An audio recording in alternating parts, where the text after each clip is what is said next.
Hello and welcome to the third and final of our short videos on the how-to with the encounter dice. In this video, as hopefully you can see, we're going to just quickly discuss the cards. I came up with the idea of having these cards because as lovely as the imagery on the dice is, it's still just a picture. What it means and what it's associated with is entirely up to the DMs, GMs and players.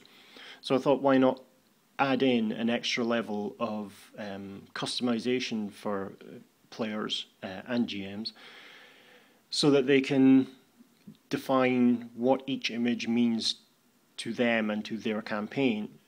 It also allows you to use the dice across multiple games without having to start from scratch every time.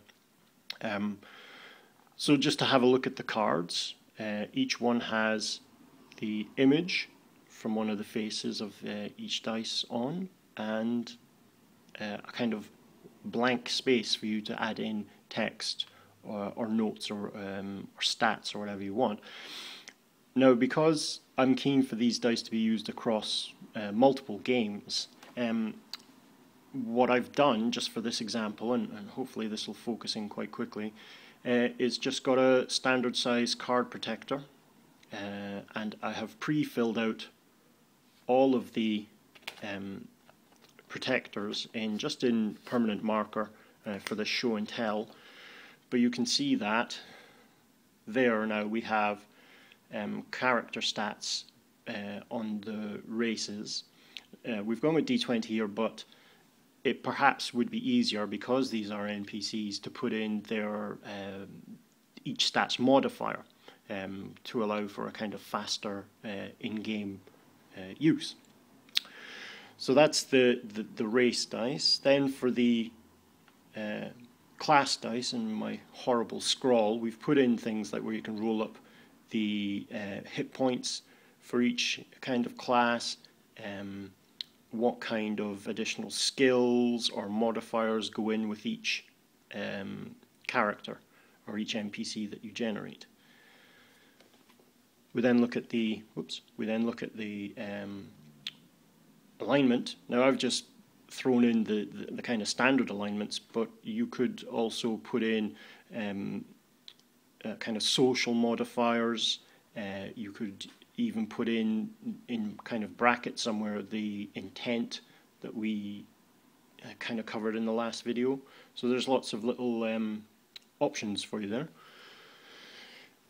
For the armor, we've just put in the kind of standard, kind of what it is, the various armor class, armor checks and modifiers, but we've also put in the gold cost and weight, which will allow you to put in or add in the encumbrance to your players as they slaughter mercilessly everything that opposes them and try and carry everything with them.